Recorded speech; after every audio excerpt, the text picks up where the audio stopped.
chance to hear it, so let her tell it.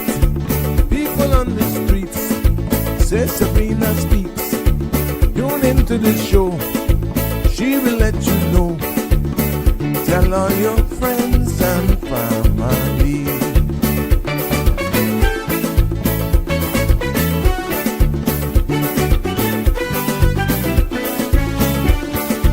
Real talk is no joke.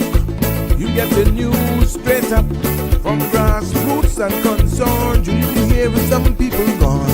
So tell all your friends to tune in to the Good evening, show. Cayman. I'm Sabrina Turner, and welcome to Sabrina Speaks, your daily dose of clarity, truth, and community insights. Every weekday from 5 to 6:30 p.m., we're tackling the issues that affect you, from national headlines to grassroots concerns. Whether you're in traffic or winding down your day, this is your chance to hear it straight and speak your truth. So buckle up, Cayman. We're not holding back. This is the show. We gotta let you know. Now we got to go.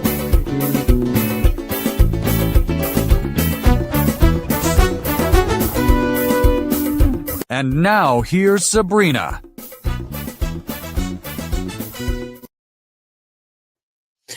Well, good evening, everyone.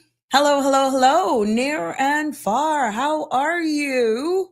It's good to be back. I'm Sabrina, and welcome to another episode of Sabrina Speaks, Voices of the Islands, Conversations for the World, and the podcast where voices rise, stories unfold, and inspiration takes center stage. Yes, it's good to be back with you on this Tuesday. Now, the content you're about to hear, including any discussions,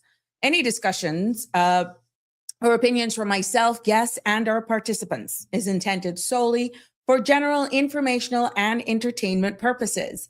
It's not a substitute for professional legal, medical, or financial advice. So I encourage you to consult with a qualified professional for specific concerns. Bridge Media Limited and all its affiliates disclaims all liability for any decisions or actions taken in reliance on the information presented. 345-936-8255 is the number to call and be a part of the discussion. We always love your participation, and this evening is no different than any other evening because you are the foundation and you are the ones to keep this space going. Don't forget to like, follow, share, and subscribe. Tell a friend, tell a family member. We're live. Here we go. This and for more entertainment on cmrtv.com.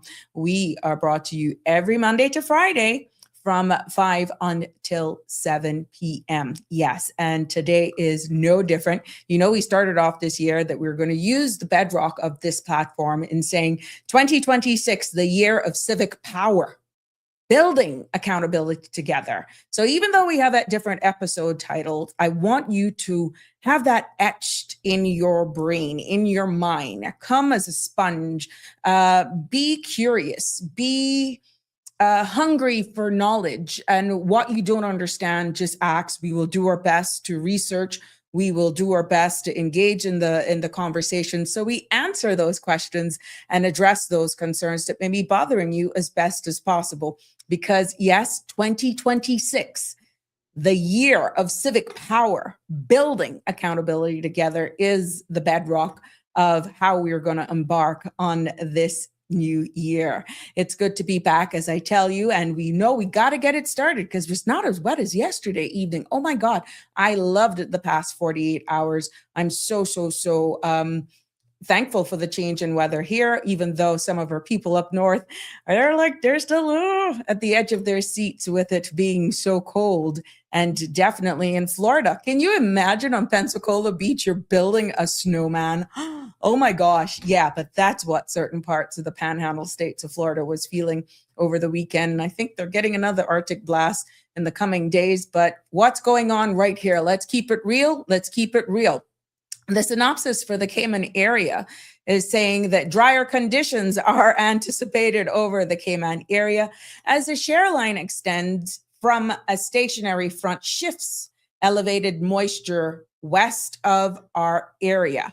And this associated high pressure will continue to support fresh to strong northerly winds and rough seas across the Cayman area through tomorrow as the pressure gradient increases. Now, satellite imageries show scattered clouds across the Cayman area and scattered layered clouds across the Yucatan. The forecast for tonight calls for partly cloudy skies with a 40% chance of showers. Temperatures will fall to the mid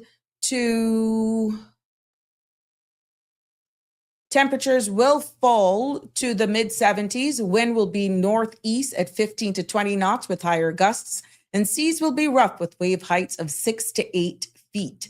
Mainly along the northern and eastern coast, a small craft alert will be in effect.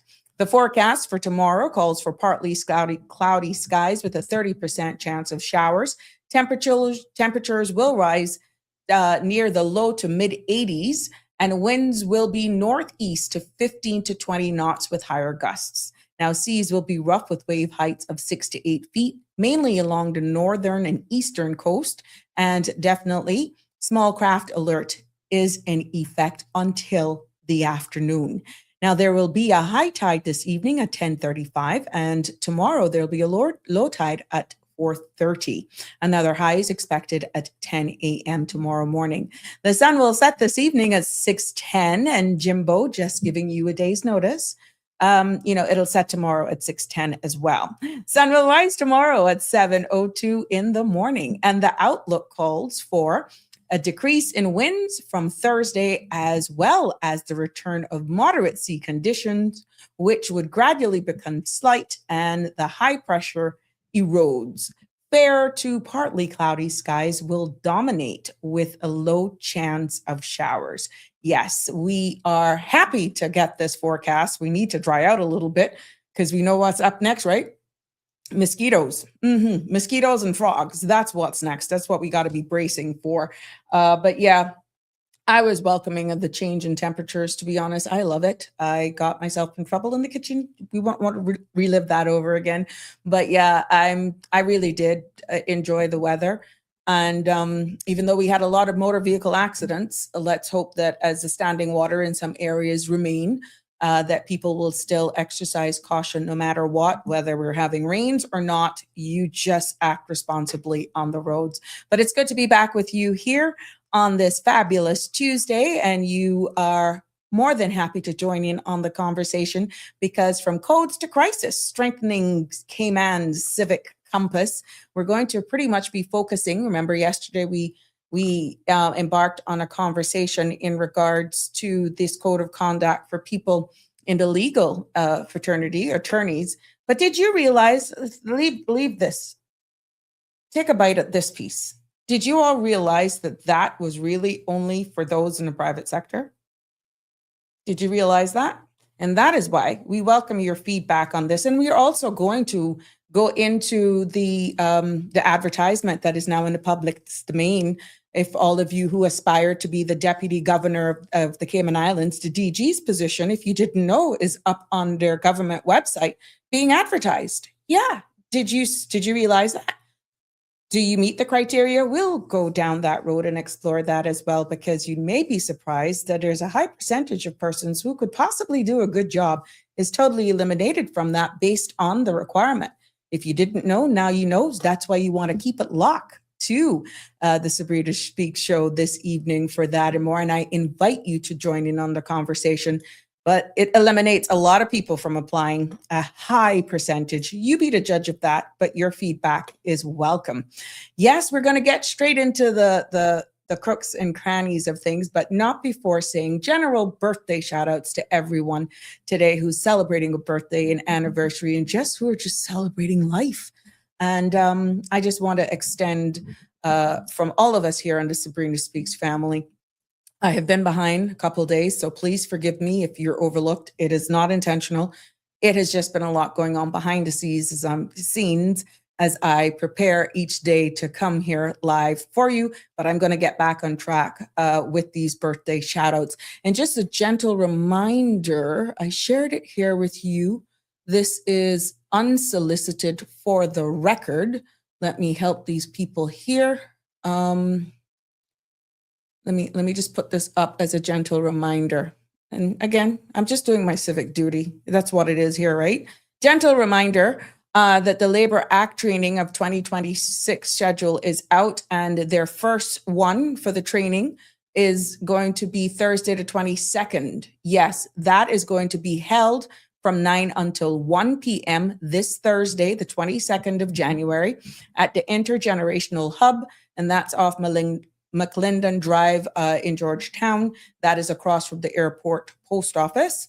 So if you want to know about the Labor Act, there is an application form. You can actually email the DLP at gov.ky.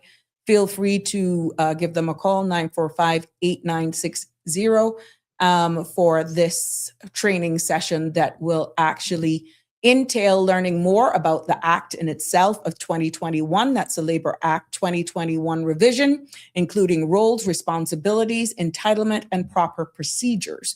So any of you who, or anyone who wants to know more about this training is taking place this Thursday, as I said, from 9 until 1 p.m.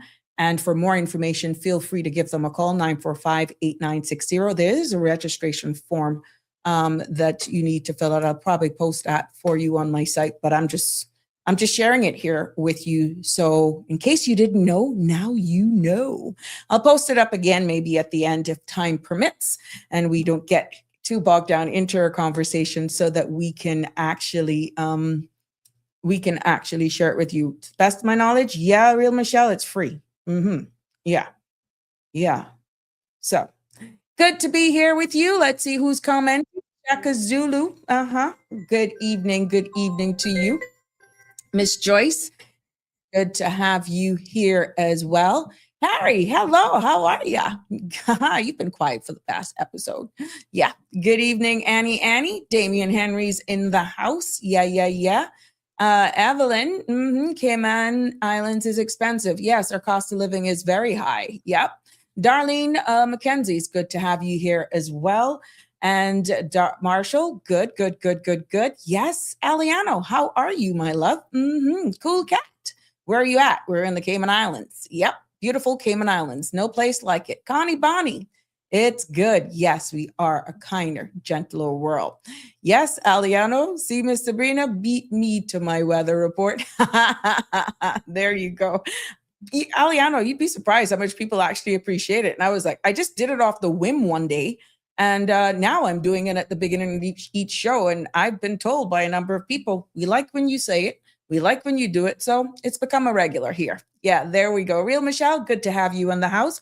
We got an early caller here. It's so good to have our callers calling in, just so we can get straight into it this evening, because we know we were continuing the conversation that here in the Cayman Islands, just in case you missed it. For the first time in the Cayman Islands history, attorneys face a mandatory code of conduct, and what this means for justice, for Caymanians, and for trust in our institution. And, at the end of the day, the Legal Service Act fully commenced on the 1st of January 26, that just as for a little context for those of you who have missed it, modernizing oversight of attorneys. And what we have seen is that a mandatory code of conduct sets ethical standards, independence, conflict of interest rules. We also have sanctions for misconduct. Now, in a global context, the Cayman's legal profession has grown to some 1,200 attorneys, and many tied to complex financial activities.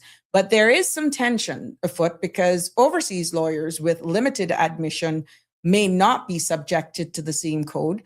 And we're also seeing that this standard code of practice does not include those who are working in the government. So rather interesting, but there are rumblings happening, and I'm quite sure to continue on with the discussion yesterday, I'm more than happy to welcome back to the show today, Mr. Balika, who will be weighing in more on this. And you remember when I started, I said, think about that. What's your thoughts that this code of conduct in itself does not include the government, and it's pretty much focused on all of the attorneys practicing in the civil service? Good evening, caller. You're live. What's on your mind? Harry, I'm good. Good evening, Sabrina, and good evening to your esteemed listeners. Yes. Well, it looks like today you might need 3 hours, but you don't have 3 hours. No, we you don't. only have 2 hours. Hence, I've just come out of the barn like a raging, because it's two very heavy topics. Because I just managed to stumble on was having a conversation earlier on. Just managed to stumble on the job description and the advertisement for the deputy governor. And that was interesting. But I knew we wanted to continue on this conversation because it just made the news yesterday on this code of conduct. But then there's rumblings out there that, this really doesn't stand to cover the civil servant side. Well, a couple of things. One, I'm interested, of course, in the deputy governor. Well, not interested in applying for it. Well, I don't think you would be entitled to or even able to. I would be disqualified on so many grounds, For you. Don't even waste paper. Don't even waste time at the computer.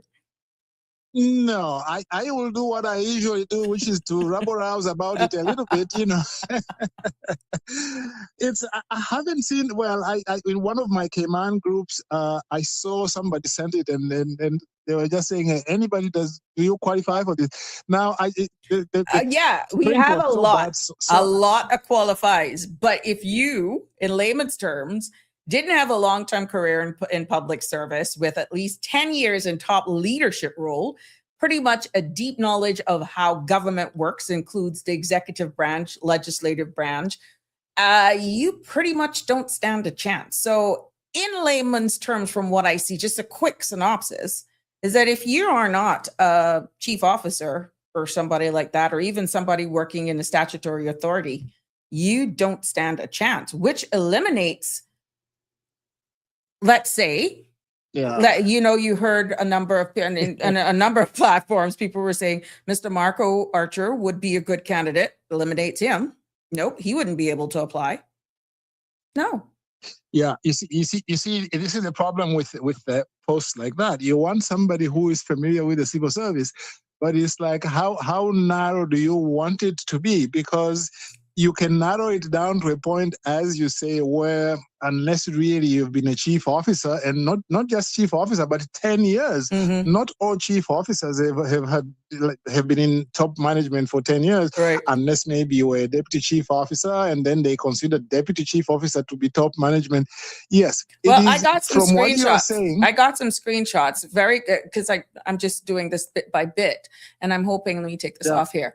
This is a deputy, just to prove that it is legitimately from their website. And what I have on the scheme here, as the head of the civil service, you may play a pivotal role. Let me just go here. You may play a pivotal role in ensuring good governance, the effective delivery of public service, public sector reforms, strategy, and strategic initiatives. And then the key accountabilities responsible to the cabinet and the parliament for all activities of the portfolio of civil service, provide advice to the governor and cabinet on policy implementation, act as governor when required to do so, oversight of all operational matters of the civil service, responsible for nationality, naturalization, and official document matters, sit as an ex officio member on both cabinet and parliament, chair and coordinate meetings of various committees and councils, perform ceremonial duties, and speak at wide variety of events, represent the Cayman Islands locally and globally. But hold on a second here. Here's another part, because it was so big. The key, then you have the requirement. There is a constitutional requirement. 1, the deputy governor must be a Caymanian as stipulated under the Constitution. The deputy governor must hold or have held a senior position in the public service and be eligible to hold public office. Education, the post holder should be educated to first degree level or equivalent. A master's degree in public administration, business administration, or similar field, or a degree in law would be highly desirable. Now, experience says a significant number of years experience as a public servant, including at least 10 years in a senior public service position. Example, head of department or head of a statutory authority or government-owned company, a public servant who has through knowledge and experience working with the executive and legislative arms of government, board experience in an in-depth working knowledge of the government's organizational structures and functions, including budget and financial control and personnel management procedures. Experience of leading a public sector change management process is highly desirable. Proven track record of successful management and leadership skills are further prerequisites. Experience in one or more technical areas for which the post holder is responsible is highly desirable. Skills, excellent research, critical thinking, analytical, and writing skills are necessary. In addition, the post holder must be confident, creative to be able to display initiative and think outside the box. A proactive and innovative approach to public service delivery is essential. A people person with a track record of leading large teams is essential. The candidate must have a high-level interpersonal skills, emotional intelligence, and the ability to lead, empathize, inspire, and relate to people at all levels within both government and the community as a whole is necessary. The post holder must also possess a high degree of professionalism, integrity, and acute political sensitivity and awareness. The post holder must be able to remain politically neutral in his/her work while carrying out the responsibilities of the position, serving the government of the day in a way that ensures he/she maintains confidence and trust. What say you? Well, There's a reason I let read me it all. begin. I'm sorry. I had to read it all. No, I'm grateful that you read it all because I hadn't read it. So now I can at least comment reasonably on it, because otherwise I was going to discuss the other issue and come back on it. But let's talk about this one because this is really important as well. Now, let me begin on, I suppose this could be a joke in a sense, You remember the time when Donny Ebanks, may his soul rest in peace, was deputy governor.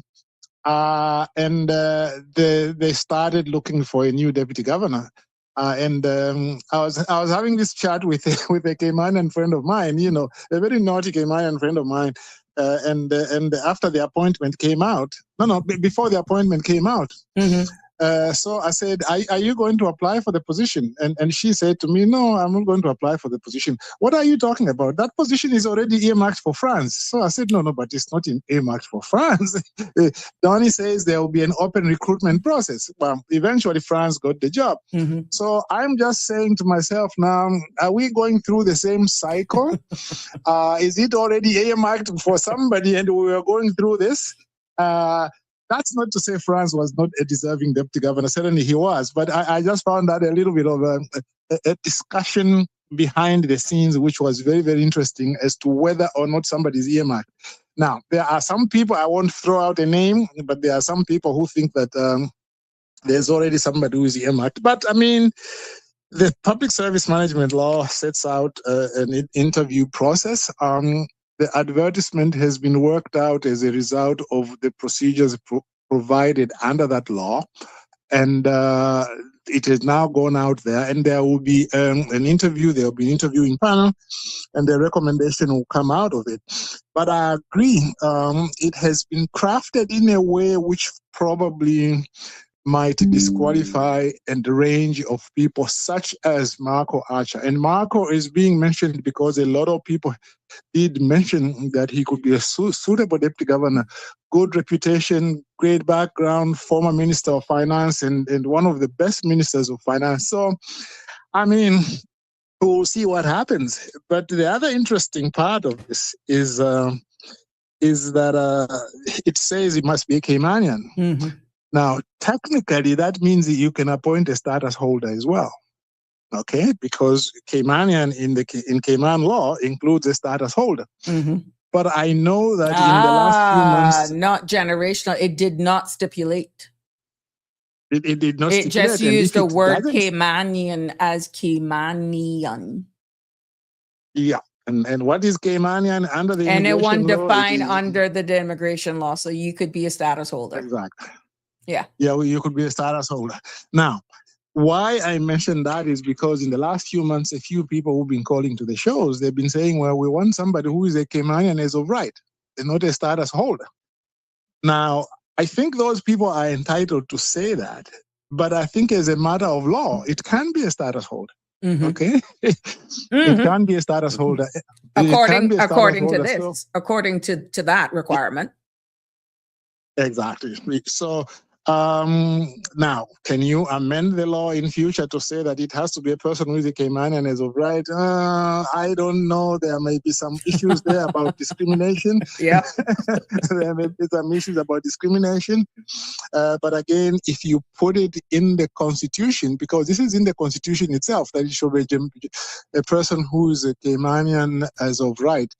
Even if you put it in the Constitution, there could be some challenges based on the European Convention on Human Rights as to whether it is a kind of discrimination which is allowed. Mhm. But I mean, I guess that this won't be such a huge issue this time, because it doesn't seem to me that there are any significant names that are mentioned who are status holders who might want to apply for it. I'm quite sure some of them will apply for it. But I think ultimately, the interview panel, I think, would do well, in my view, to give greater weight to Caymanian as of right, because I find that, you see, the deputy governor's position is very much also a public relations job. And I think one of those descriptions sort of like covers that directly or indirectly. You are a person who tomorrow you are doing a 5-10 kilometer walk. You are among the people, okay? Mhm. People come to you for certain things which they are asking you to solve, and knowledge of not just of Cayman, like as much as I have, but Mhm. the knowledge of Cayman at an intimate cultural, ethnic level, I think Mhm. is very important. So Mhm. personally, I would say that the panel would do well to find somebody who's a Caymanian as of right, because I think people can gravitate around such a person if you choose the right person. Much better than anybody else. But we'll see how it works out. By the way, one of the things that is mentioned again in the job description is to do a lot of ceremonial things. Yeah, perform One of the ceremonial ceremonial things- duties and speak at a wide variety of events. Yeah, one of the ceremonial things that I wasn't fully aware until I went through it myself is how almost every week the deputy governor is giving people naturalization and status, or at least, going through that ceremony. They usually have it, I think, in the on the ground floor of the conference room in the GAP. Mhm. And he gives out something like 15 to 17 statuses every week, and that's one of the things which I find very interesting. Mhm. But I mean, look, let's see what the panel is going to come out with. Caller, in regards to that, I do have Mhm. MP Brian, Georgetown Central, member of parliament, that says that he will be bringing a motion to amend the definition of Caymanian as the same requirements as to run for political office. Okay, well, he wants to bring an amendment to. So he wants to make a motion to amend the definition Okay. of Caymanian in the immigration law to reflect that, Okay. to run the same definition then that defines one to run or for political office. He wants it to be aligned, one and same. The definition. Okay, yeah, because that would be a significant change, because in the Constitution, a status holder can't run for office, but a child of a status for holder the hiring can of the run for DG office. in this case, for the hiring of the DG in this case. Oh, you mean he wants this to apply to the hiring of the DG in this The particular case? definition for Caymanian should be one and same as the definition to run for to hold political office. Okay, yeah. So if that it were to be adopted before this appointment is made, then it would mean that a Caymanian as of right, of course, would qualify to be appointed deputy governor, but a status holder wouldn't qualify. Correct. Unless they are a son of another status holder. There we go. Whatever the definition is in the political act is one and same for any future, or I don't know if it's going to make the time of this advertisement, but the position of the DG, the member from Georgetown Central, is going to move a motion or to bring a motion to amend the definition that Caymanian, for the context of applying for the position of deputy governor, that requirements is the same as to run for political office, that definition is one and same. Yeah. Now I understand what he's trying to do in the sense of that it should not just be a status holder, but it's a child of a status holder. But I'll tell you what two things. One, you've already mentioned, Sabrina, which is, can this be done in time? We don't know for it to what it requires. Would it then be a re-advertisement if it's taken in consideration, or would it be for future advertisements of the deputy governor? Because I mean, I will try to go back to the careers to see exactly when this position closed and whether or not this motion that is being proposed would have any bearing on that motion. Let's see. You see what I'm saying? Yeah, yes, because one, it has already been advertised. Yeah, it's already in circulation. People are already interpreting the it close date in accordance with the existing law. Yeah, the close date is the 31st of January. 31st of January. No, okay, 1st of February. 1st of February, sorry. 1st of February. Okay. So that it would mean that, there are probably some people who are just status holders who have already applied for the position on the basis that it says Caymanian as currently defined, status holder. And so if you amended it, let's say that the government of the day accepts the motion, it may or may not have no bearing on this round of recruitment for deputy governor. It may or may not. It may not. Part of the reason is you have to then back it up with legislation, because the Constitution is legislation. That's where that requirement of Caymanian is specified, and according to the existing law in the Cayman in the immigration law, Caymanian includes a status holder. So if you want this to apply to a current advertisement, I think it'll be very difficult, because I don't think there'll be enough time to amend it. I think it's something that's trying to be done so that at the end of the day, it's carte blanche what the Caymanian people want. So again, and I quote, you can attribute those, sorry, I sound like Trump now. What the Georgetown Central is saying, it needs to be resolved once and for all. And in his opinion, he also feels that the current governor would not hire a status holder as the DG. It would create public unrest, in his opinion.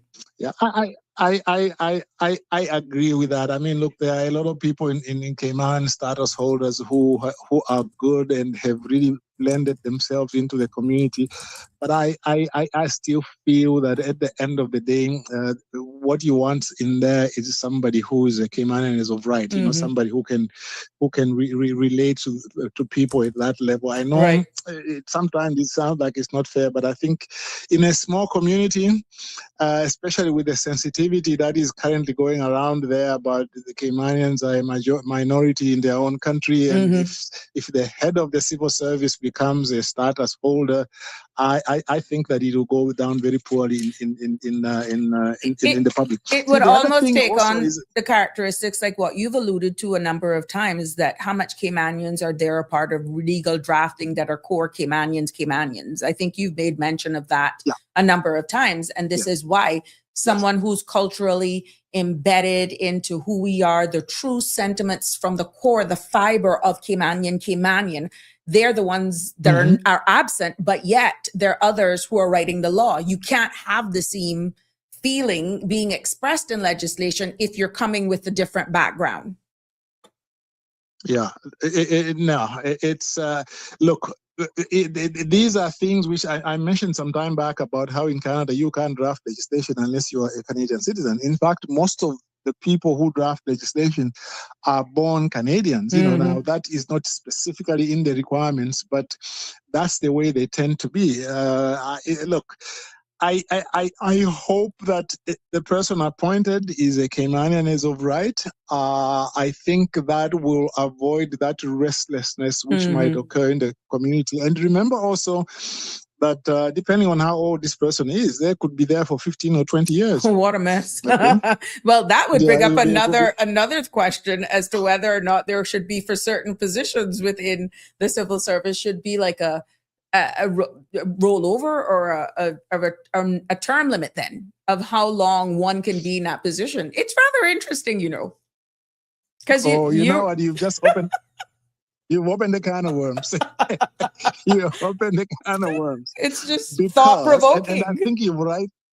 Yeah, it's thought-provoking because way back, I won't mention the name, in a very well-known Caymanian. I'll mention him because I know it was him. Dr. Frank, right? Yeah. Dr. Frank, way back, said that why don't we have term limits for jobs such as Attorney General and Solicitor General? Okay? He specifically asked for that. Now, as you know, in a lot of governments, once a government is elected out of office, a new government comes in, usually they come with a new Attorney General, but in the Cayman Islands, it hasn't been like that. Okay? And one of the problems of having an AG who is always there regardless of government, you become compromised. Now, I don't want to say anything specific about the current AG. Let me just discuss the concept. In the US, for example, the director of the FBI is appointed for one term, 10 years, non-renewable. And the reason for that is to create a balance between somebody being in the office long enough to do the job, but at the same time ensuring that they are not looking for a contract to be renewed. Because if you say, well, their contract is going to have to be renewed by somebody, then they are always thinking, well, if I make this decision, will it affect my chances of renewal or not? And that's why they decided in the US, you are here for 10 years and you do your job. And they felt that if somebody doesn't have to beg anybody for renewal of their term, and if they know they are going to be there for 10 years, they are more likely to be independent. It's like presidents, right? Presidents in the first term, they are a little bit careful what they do because they are seeking election for a second term. But when they are in the second term, when they know they are not going to seek election again, then they make certain decisions which are good for the public. And even in Cayman, we sort of adopted a system similar to that. The ombudsman is appointed for 7 years. The ombudsman, the Cayman ombudsman, is appointed for 7 years, and they are not supposed to be eligible for renewal. Okay, and that makes them very, very independent. And I think the current ombudsman has been very, very independent. That's why I think they're trying to get rid of her. But that's a discussion for another job. Okay, and that little discussion, by the way, is connected to the issue relating to this new code of conduct. Right. If we can, sort of segue into that. Yeah, please, by all means. You see, it's very good. It's very good that this is being done now, that legal practitioners now will be subjected to a detailed piece of legislation, that defines who has the power to discipline them, what their duties are, what punishments can be imposed, and so forth. That's good. But I think, like anything which is brought into force, we must say, why did it take so long? When I first came to Cayman, when I first came to Cayman 2003, I was shocked to find that the way in which legal practitioners got licensed, they went to the Chief Justice and they got a practicing license from there. There was no proper structure for disciplining lawyers. I was shocked because I came from a jurisdiction where, I was going to the bar in 1977 in the jurisdiction I came from. And even decades before that, Mm-hmm. they had a proper structure which registered lawyers. There was a disciplinary committee. There was a legal practitioners committee. You could appeal from the legal practitioners committee to the disciplinary committee, and even go for judicial review in the High Court. So I was very shocked to find that actually the practice of law in the Cayman Islands was not very well regulated. Mm-hmm. I remember some time back, I made an FOI to the Chief Justice to say, can you tell me how many judges and lawyers have been disciplined? It turned out actually they were not even keeping proper records of these matters. Mm-hmm. If you ask them, for example, what was the final ruling in such and such a case, they didn't have like a proper ruling. What is supposed to happen is that if you are complained against, there's supposed to be an inquiry, and there's supposed to be a written ruling, a judgment which says we went through it and this is what happened. That was never happening. So anyway, I just think that as advanced as Cayman is, people must remember that there are always certain pockets of deficiencies here and there, where it takes a long time before government acts. And usually it is because there's somebody in the private sector who doesn't want to be regulated. Now, so that's the first point I want to make about that. But about the current law, the biggest deficiency that I see, there are a number of deficiencies. By the way, I commented in great detail on this legal practitioners bill when it was first published. I even sent my comments to the Attorney General. One of the comments I made, which they didn't deal with, is that the disciplinary tribunal, this is the tribunal to which the complaints will go. You are a member of the public, you say the lawyer has stolen my money, where do you go? You go to the disciplinary tribunal. Right. You know, all the members of the disciplinary tribunal are lawyers. One of them is a judge, and the judge will be the chairperson. So here you are a guy from Georgetown, East End, West Bay, and you are a taxi driver. You think that a lawyer has not handled your case properly, and then you go before this bunch of lawyers to complain against a lawyer. What chances do you have that they will find him guilty of misconduct? The chairman is a judge. All the other members are lawyers, and they are lawyers with, they say here, I'm looking at it right now, they are lawyers with 7 years experience.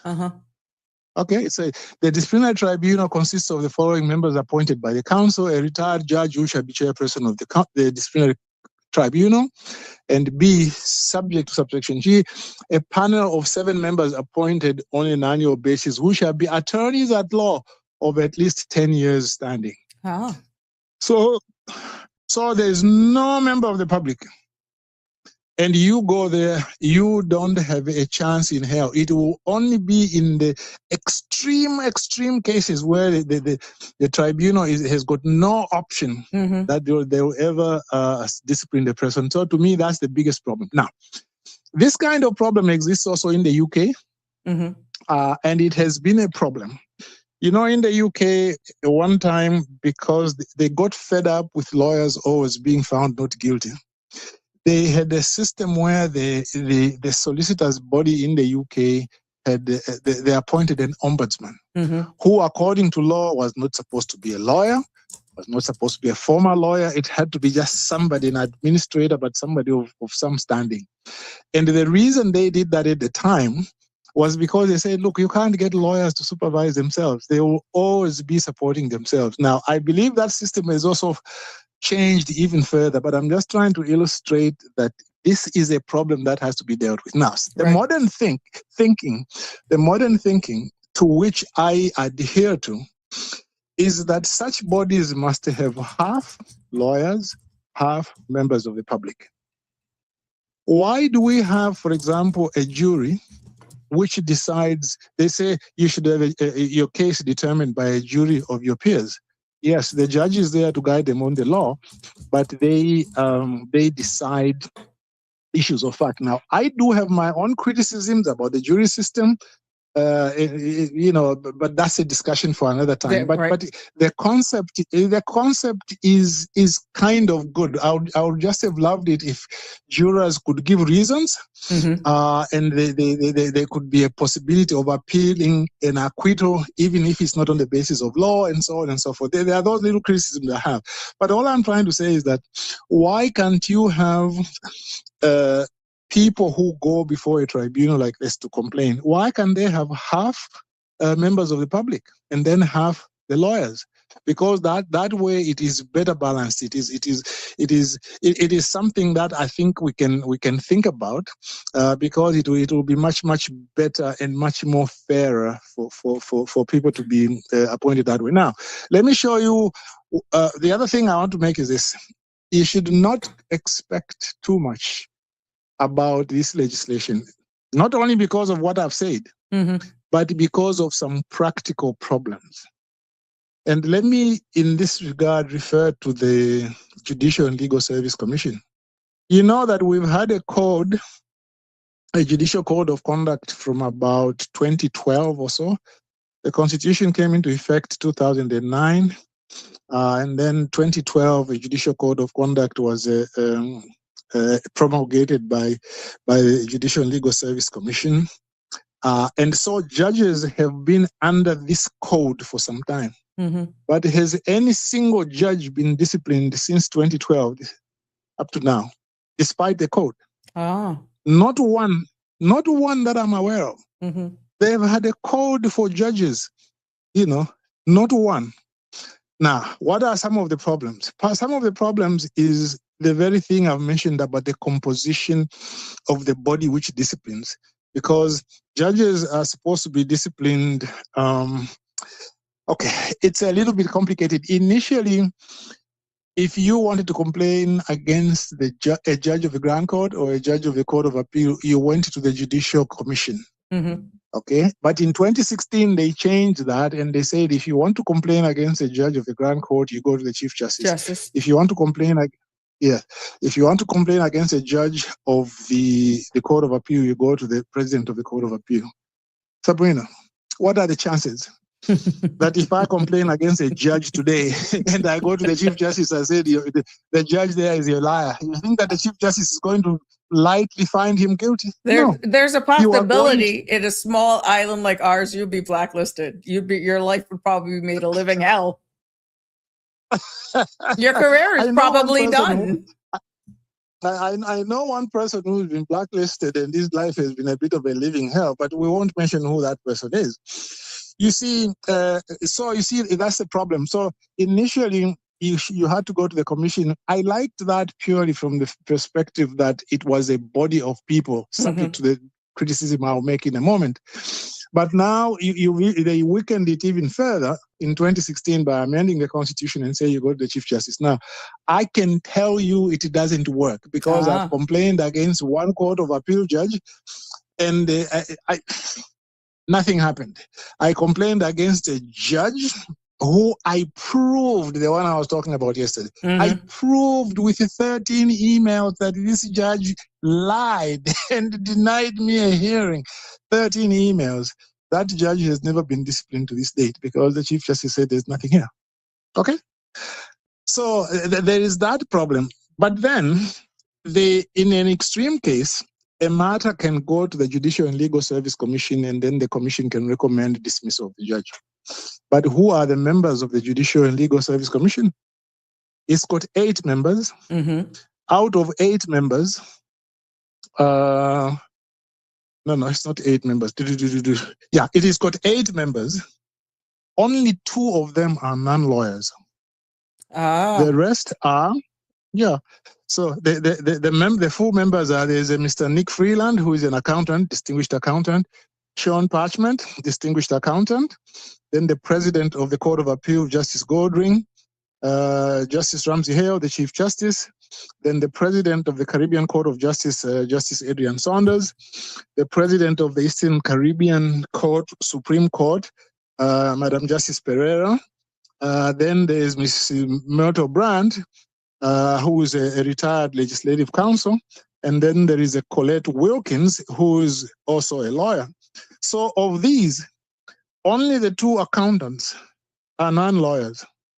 Again, what do you expect? You expect these lawyers, some of whom even appear before these judges, that they are going to find a judge guilty?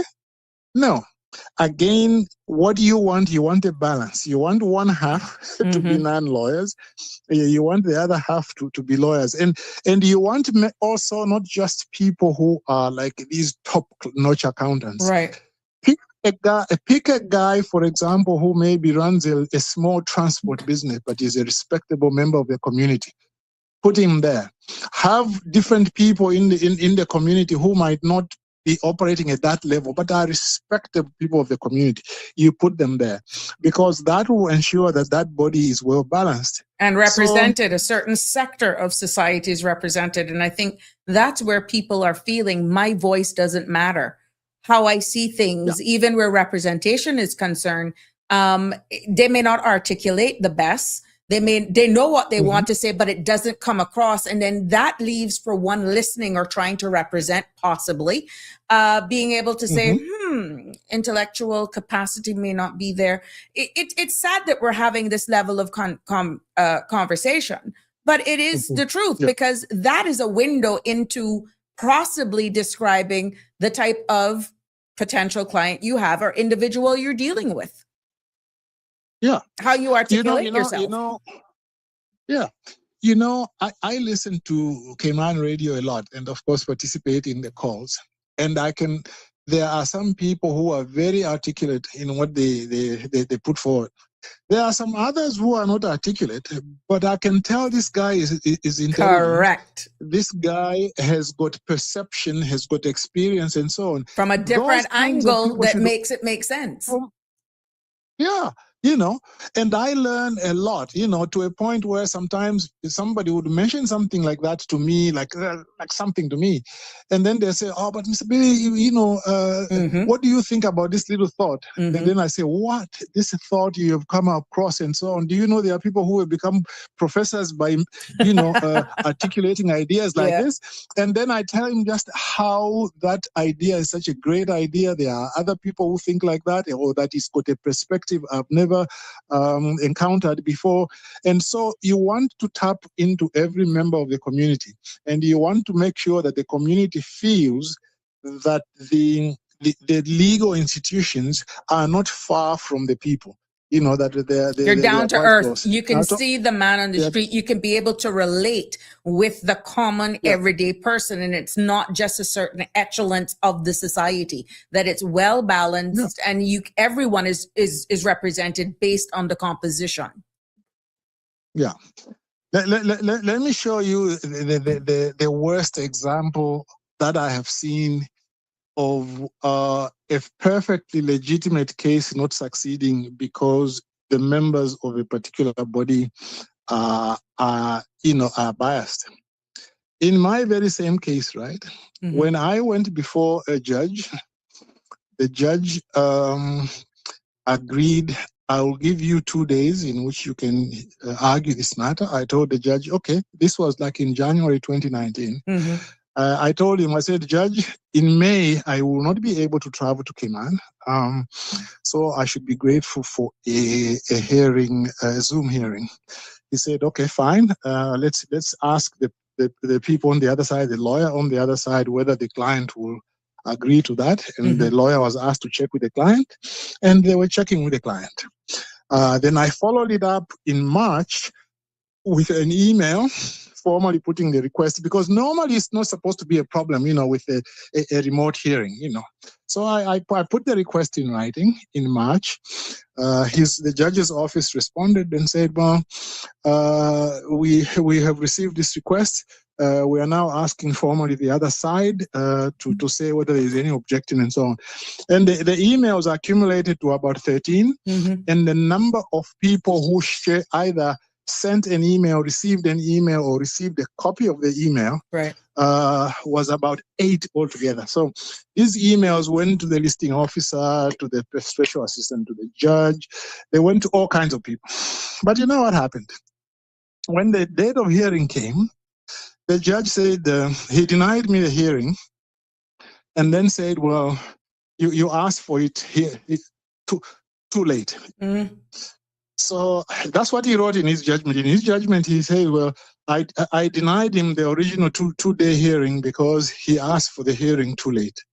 Oh, wow. Now, when he said I asked for it shortly before the hearing, how can you say it was shortly before the hearing? Because I sent an email to him and we had all these 13 emails going back for 2 months. How can you say that? He clearly was lying, right? Mm-hmm. Okay, he was lying. That is one. Two, he wrote in his judgment, he said, there's some legal point I raised. And then he said, well, Mr. Simamba raised this point, but he did not make any detailed arguments. He just made some general statements. Now, again, that was a lie because I cited 53 cases in a submission going into 44 pages. Mm-hmm. Okay. So again, he was lying, you see. So what I did was I sued the judge, but we'll talk another time about whether you can sue a judge. You can actually sue a judge in the Cayman Islands. After I sued the judge, the matter appeared. It went before 10 judges successively. It went before 2 or 3 judges of the Grand Court. It went before 3 judges of the Court of Appeal. It went before 3 judges of the Privy Council. And all of them said that I had no arguable point of law. And yet I had 13 emails showing that the judge had lied. Okay? What is the reason? Mm-hmm. The reason is because after it went through all these judges, they knew that, you see, the complaint mechanisms are weak. I took the matter to the exactly. Then I took the matter to the Judicial Commission, and I said, Judicial Commission, this has gone through all the appeal processes, and they keep saying that there's no arguable point of law. But I've got 13 emails here which show in hard evidence that the judge was lying. You know what happened? Even the Judicial Commission says there's nothing here.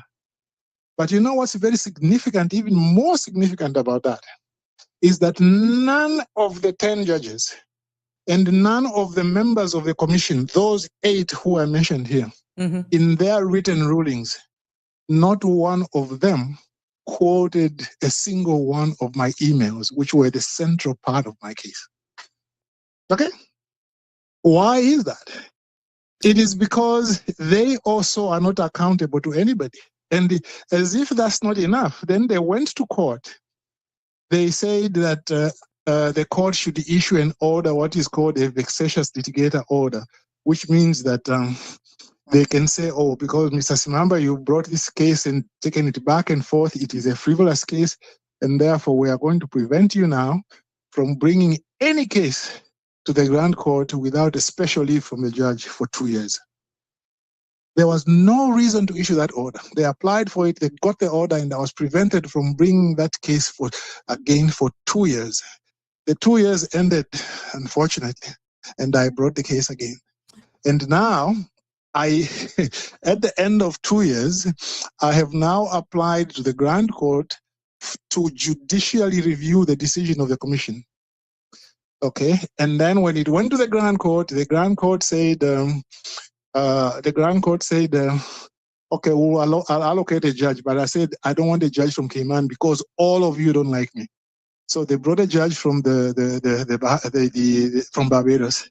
He too made a decision which I totally disagreed with, and I'm now back. My case is pending a hearing in the Court of Appeal. Up to this day, nobody has quoted the emails which were proving my case. Why am I giving you this story? I'm giving you this story because even if you have a structure, unless the members of those bodies are properly accountable and that members of the public are also participating in that, it is a cabal which will refuse to decide in your favor regardless of how strong your case is.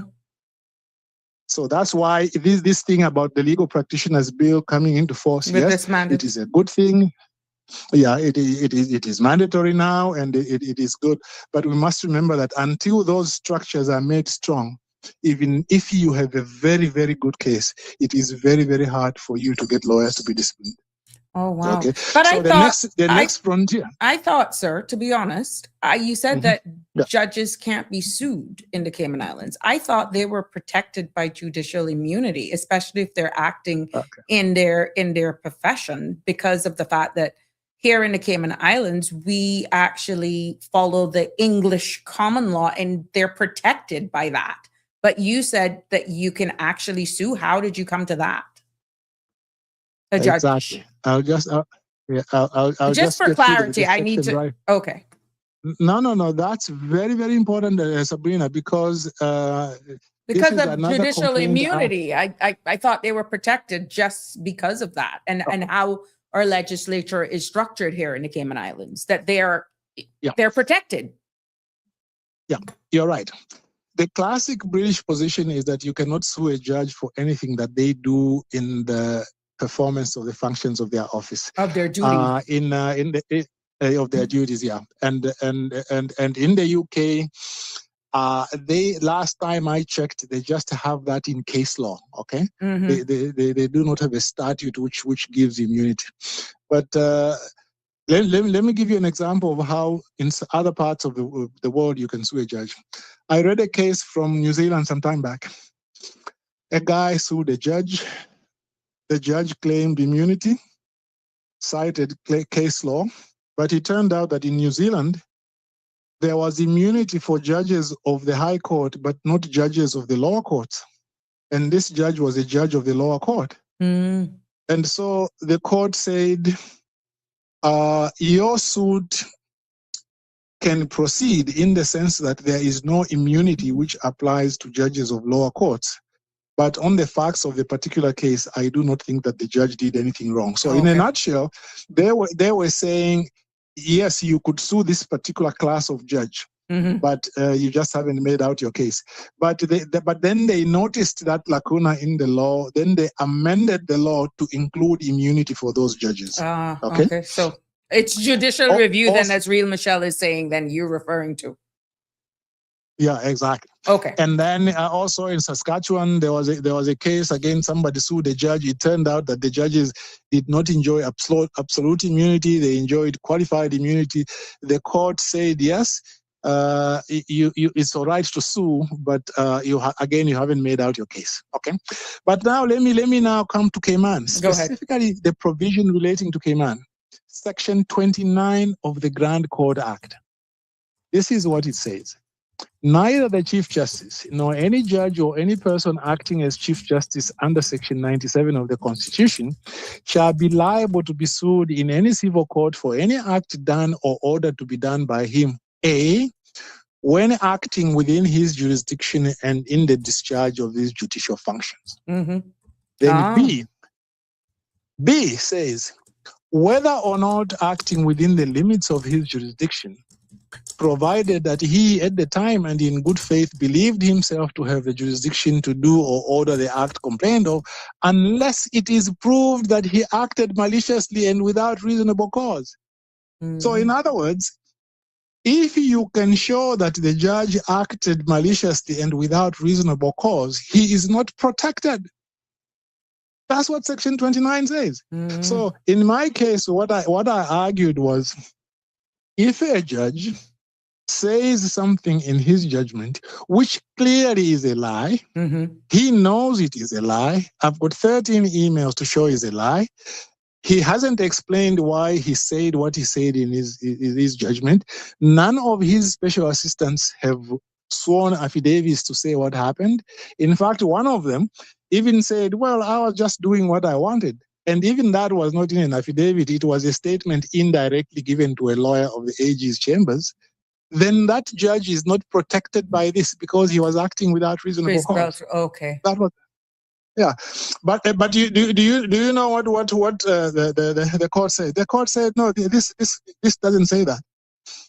And yet, what they should have done is this: the way you decide issues like this, you do it in two stages. First of all, you say, what is the meaning of this provision? Does it mean that there's absolute immunity? No, it doesn't mean that there's absolute immunity. You can sue a judge if you show that they acted in bad faith. Okay, fine. Once you decide that, then you go to the next step. did this judge act in good faith or in bad faith? You can't lump them together. You have to take them step by step. They refused even to say what this means. In fact, they told me that you've got no arguable point of law. Therefore, we are going to ensure that you are a vexatious litigator. I mean, basically, they just refused to read the law. Mm-hmm. Okay? They just refused to read it. And to me, that is a problem. Because the reason why that is a problem is that it's one thing if you want to interpret a provision and you differ on it. But where it is very clear, like in this case, I mean, they even put it nicely. In A, they say, if you are acting within your jurisdiction and in discharge of the judicial functions, okay, fine. Like you sit down there, maybe you sentence somebody to 40 years when you should have given them 15 years. Right. You are still within your functions. The way to correct that is to go on appeal. But if you, for example, let me give an extreme example, right? Let us imagine that you are a member of the Lions Club. A judge is a member of the Lions Club. You are a member as well. And you run against each other. You beat the judge. And then you've got a case before him. And then when he's before him, he doesn't recuse himself. And then he is heard, for example, telling his assistant, oh, who does he think he is? He beat me in the club. I'm going to sentence him to 5 years. Let us imagine that happened. Oh, wow. Of course, you are acting in bad faith. You are not acting in pursuit of your functions. You are showing you are acting malicious. In that case, you can be sued. Okay? But they refused. They said it is not saying that. That to me is a problem because the judges at least should be able, when they read the law, and if the law is very, very clear, to say, this is what it means. We don't like it, but we are going to apply it. Mm-hmm. And yet I took this matter even to the Judicial Commission and everybody, and all of them just refused to say anything about it. Let me make a last point about this. You remember the Privy Council? They came to the Cayman Islands. Mm-hmm. Some time back. Mm-hmm. The Privy Council can't be trusted either. Okay. How you come to that one? Exactly. That's a bold statement, though. You got to say why. And I will tell you exactly why. You see, at the time that the Privy Council was invited to the Cayman Islands, this case which I've been describing was just taking place, okay, in the court. And they knew very well the powers that be that I would take it to the Privy Council. They knew that. Okay, it was at that time at the Court of Appeal level, and I'd already given an indication that if I lose, I'll take it to the Privy Council. So what happened in the interim? Chief Justice Smelly, and this was announced, by the way. It was in the campus and the other. It made its headlines here. Yeah, it made headlines. Yeah, Chief Justice Smelly decided that he was going to invite the members of the Privy Council to come and sit in the Cayman Islands, which was going to be the first time that the Privy Council had ever sat outside of London, England. So, and then he went, of course, to the governor to get approval for that. Now, the real invitation was from Chief Justice Smelly. The governor is just a question of protocol because he is the head of the government here. So they came. And you know how much government spent on the Privy Council visit? I did an FOI. The government spent 141,000 CI. That's about 200,000 US to pay for these judges, basically giving them a free holiday. That worked out to about 34,000 CI per each judge and their spouse. And you see, they came with their spouses. Okay. And then they came over. After they came over, they sat and, they went back. My matter went to the Privy Council 6 months after that. 6 months after that. One of the judges who was in the Cayman Islands and enjoyed this free holiday was Lord Briggs.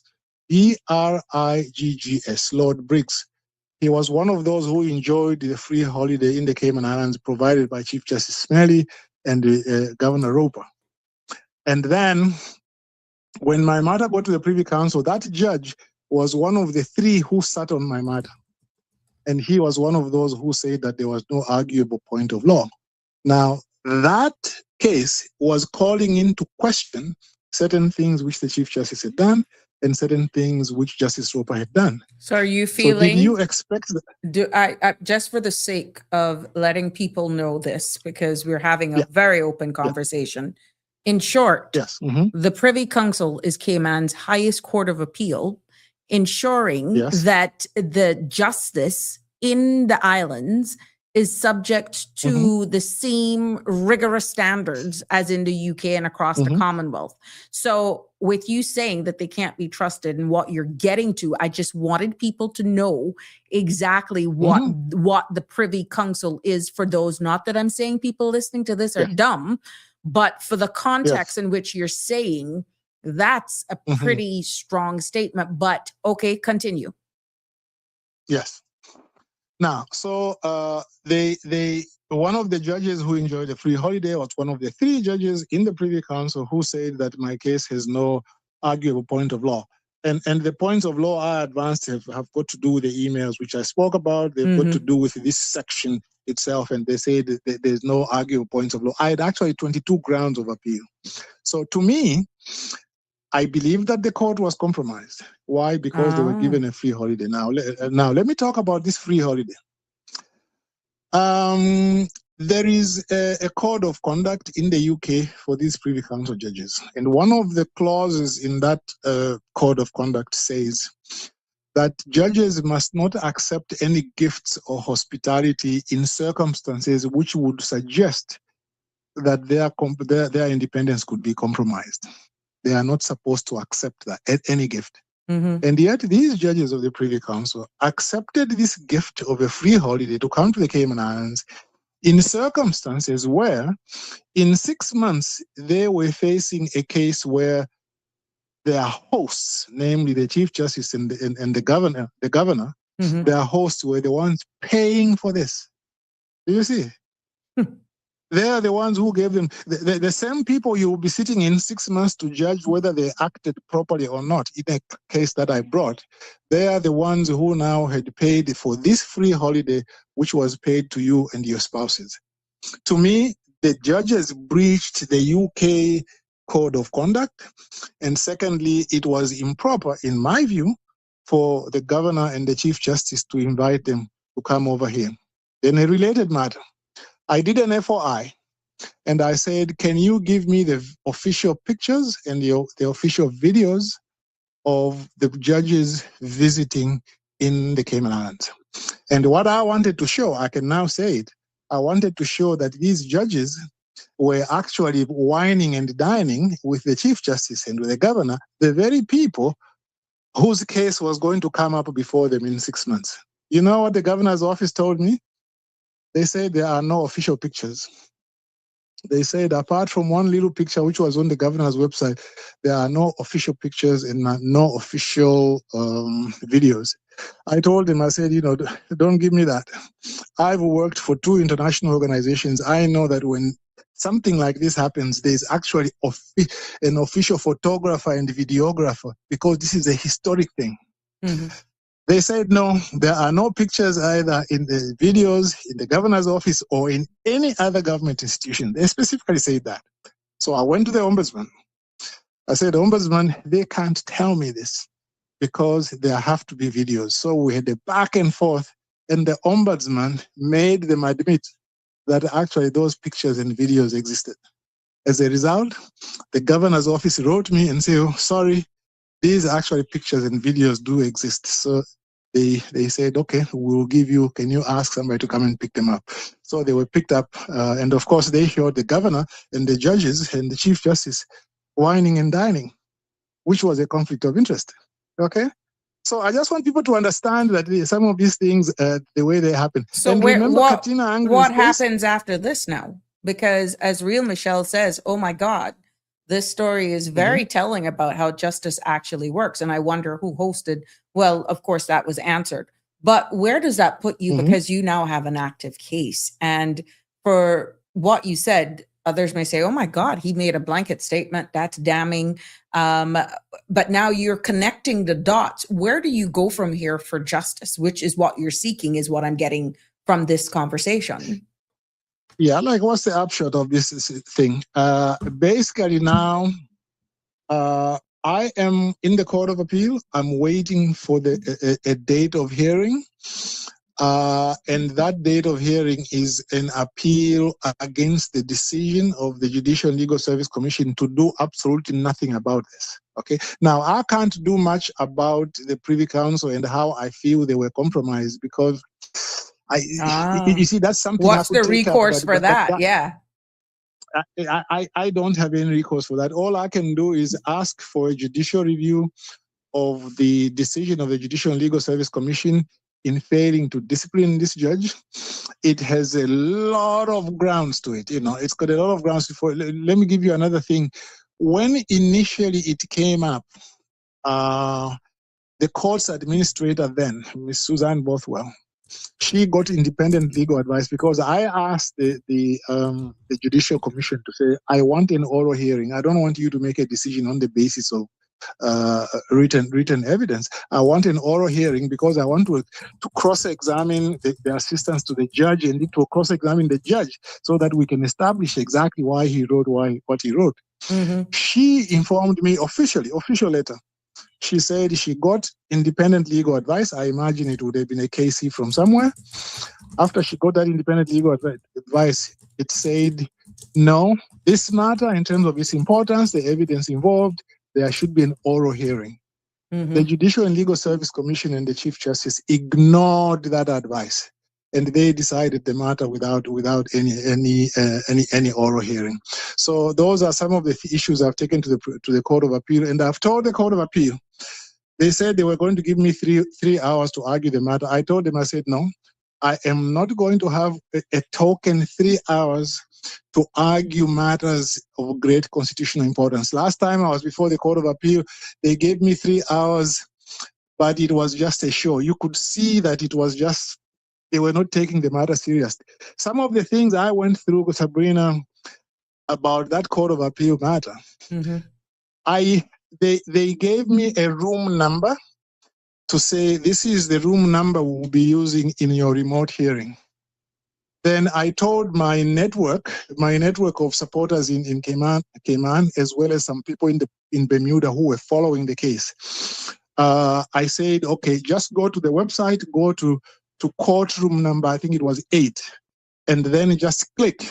You won't need a password. You can listen to the proceedings.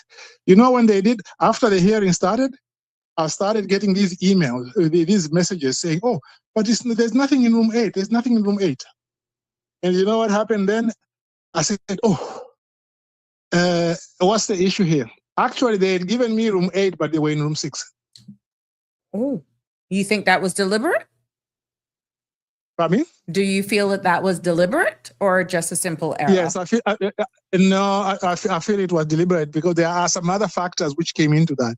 Because initially they didn't want to make it public. I had to fight for it to become public, and then eventually, there were too many other factors to make me feel that it wasn't deliberate. I believe it was deliberate because they really wanted it to be secret. So I will be in the Court of Appeal. I am hoping this year. I have told them that I want to argue my case over 3 days, because there are some very important issues which arise. That case, I have sued not just the Judicial Commission as a body, but I have sued also the individual judges of the Commission. Okay. Well, speaking about this, it, for the ignorance that may be amongst us, a general question. Yeah. Speaking about this so publicly, as you have so candidly done for quite some time, do you feel that this may in any way implicate or, compromise your case or the decision making? I understand the amount of knowledge that you're imparting on us. And as Denver say, only people in such position know the injustice done in the courts of the Cayman Islands. You have definitely shown a different light on the entire judicial system. But what does that also say, one, for your case? Does it in any way compromise your pending appeal, the case in general? And two, what kind of hope does this give the regular citizen who is not as learned, who's not as versed, who do not have the support or even connections, so to speak, maybe because of your tenure and where you've been around the world, connections and relationships? What kind of hope does that leave for the average citizen? Well, first of all, I mean, when those questions are asked, I regard that to be very kind, for people to say, well, you are doing this because you are knowledgeable about the procedure and so on. But first of all, there is nothing wrong with describing a case that's going through court, right? Uh-huh. Under the Constitution, we've got a right to freedom of speech. But we Really? should not Is it talk about freedom? court. You think it's really freedom? That's a topic in itself. I'm hearing more and more that we do not have freedom of speech. And I feel like we really need, and I don't want to digress. I want you to continue, but you've used that, but now I'm hearing more and more there is no freedom of speech. But go ahead, continue. Yeah. Yes. Well, let me just agree that the freedom of speech is coming under a severe challenge. Okay. But as usual, there's the freedom of speech is defined in the Constitution and in the laws. And then there's also the issue of how much we actually do enjoy, because it is ultimately the people in government who sometimes can control what we can say and what we can't say, because sometimes they prosecute you. You do a podcast about something of public interest and you give a fair and balanced view of it, and then they say, well, but you are harassing somebody. You see, that is a problem. Okay, we've got freedom of speech, but in relation to the courts, we should not discuss court matters in a manner that is that undermines the integrity and authority for the court. That is the thing. So it doesn't mean that we can't describe what is going on in the court. Gotcha. It doesn't mean otherwise, even the newspapers wouldn't be able to write anything. Exactly. Okay? Yeah, you can write in a newspaper, for example, to say, well, okay, this matter is in court, and this is the evidence which was given on one side. On the other side, this is the evidence that was given. Or my matter is in court. This is what the judge said. This is what the judge didn't say. That is why court matters are held in public. Yeah. Yeah, the matters are held in public. You see, even if something is in chambers, right? Like there are certain matters which they hold in chambers because they are interlocutory matters. You want an extra document to be produced. You don't have to go in open court. You can go in chambers. But technically, legally speaking, even that chambers hearing is a public hearing. And if you wanted to go in as a member of the public, just to sit in, even if you are unconnected with the case, they can't stop you from doing that because that's a public hearing. Now, the only time when members of the public will not be allowed is if you make an application to the court under certain grounds to say, okay, we do not want people to come in because we want to protect victims, like, for example, in sexual offenses, or certain defined grounds. There's a matter of public security and so on. You have to make a specific application to the court to exclude people, because you have to show that you come within the derogations under the Constitution. See, under the Constitution, say you've got freedom of speech, and your decisions, or rather, court matters must be in open court, except in certain cases. So you have to show that in this particular case, I don't want it to be in open court. Why? Because of public morality, or to protect the witnesses and so on and so forth. So in other words, the default position is that all court cases are public. People can come in and listen, whether or not they are directly connected with them, whether they are in open court, that is in the open courtroom, or in chambers. They can still go there unless there is a special application made to exclude members of the public. But you see, at the end of the day, that's what we're fighting. If my case can be argued and I can be successful in certain aspects, I think it will bring a lot of things to light. There's a judge, a professor in the UK who wrote a book called Suing Judges. Okay, I bought a copy of that book and I communicated with him, and we are trying to work on something to see if after my case is over, maybe we can write something. Actually, I already have a draft of a very major article to write, which is connected with that. And I'm hoping I can write it together with him. But more than that, after my case is over, I've got a draft of a book relating to issues relating to the judiciary in the Cayman Islands. But that is that probably I'll get to that next year. This year, I'm writing a book on the statutory interpretation in the Commonwealth Caribbean. Right now, it's at about 800 pages long. I think it will wind up probably being about 700 pages. It's the biggest I've ever done. But once that is done, I want to record some of these things I've been through in the Cayman Islands, because I know a lot of other people. Every time I go on radio, every few days people call me and say, well, Mr. So-and-so, I also had a problem before such and such a judge. What do I do? And I assist people. So I know that it's not just me. There are a lot of people, Sabrina, in the Cayman Islands who either can't afford to get a lawyer, they have lost money, and they sometimes they've got good cases but just can't get a lawyer. Another thing I'm fighting in the Cayman Islands right now is the idea that, I think I mentioned this to you before, if Sabrina sues somebody else and Sabrina decides not to hire a lawyer, Sabrina wins a case, the fees against the fees against the person who has got a lawyer. They can only give Sabrina $30 an hour as costs if you win a case. But if you lose against the other person who hired a lawyer, and if they spend $600 an hour, you pay $600 an hour. Why should it be like that? Yeah. It should be equal. You see, in Canada, it's a little bit different, because what they do is they give you at least something like about 2/3 to 3/4 of what a lawyer would have earned. And so it is a little bit fair. But in the Cayman Islands, they say, no, the maximum you can get if you are not a lawyer is $30. That doesn't ensure that there's equality before the law, because what it means is that if I go before a court and I'm unrepresented, if I lose, I pay the lawyer's hourly fees. But if I win, I am paid $30. That is wrong. A judge has already given me leave to appeal that case. I've already appealed it. So that one is coming up as well. So I've got 3 appeals. I've got those 2, and then I've got the stalking one as well. Which you're living your life just defending your own sanity. Oh my gosh. I'm hoping that really that these things will help members of the public and will help reform.